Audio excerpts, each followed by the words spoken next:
Tu te souviens quand j'ai dit qu'après le règne de Louis XVI, il n'y avait plus de roi, c'était fini? Bah j'ai peut-être un peu menti. Ouais, parce qu'après l'empire de Napoléon, il y a eu le règne de Louis XVIII. Louis Stanislas Xavier, né le 17 novembre 1755 à Versailles. C'est le petit-fils de Louis XV et le petit frère de Louis XVI.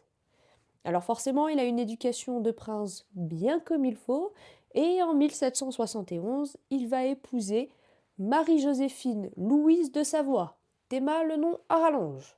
Il va soigner sa petite réputation en jouant l'homme éclairé et libéral, et au début de la Révolution, il va pas condamner le mouvement. Sauf que la Révolution, quand t'es un membre de la famille royale, ça craint. À un tel point que Louis Stan, ouais on va l'appeler comme ça, il va partir en exil en Belgique et après rejoindre en Allemagne son petit frère le comte d'Artois, Charles.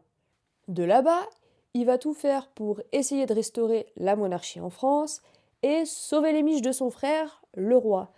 Sauf que là, ça va échouer et Louis XVI se fait guillotiner. Louis Stan s'autoproclame régent pour son neveu Louis XVII et qui va mourir en 1795, encore jeune. Donc qui pour régner sur le trône de France qui n'existe plus? Eh ben, Louis Stan, qui va se faire appeler Louis XVIII. Ouais, tout ça alors qu'il est en exil. Bah ouais, parce qu'au même moment en France, c'est la Révolution française, et après la Révolution, on a l'Empire de Napoléon. Donc Louis Stan, il va devoir attendre et être en exil jusqu'à l'abdication de Napoléon en 1814. Et là, il va retrouver le royaume de France et il va être proclamé roi de France d'une monarchie constitutionnelle, c'est-à-dire qu'il est très limité dans ses pouvoirs.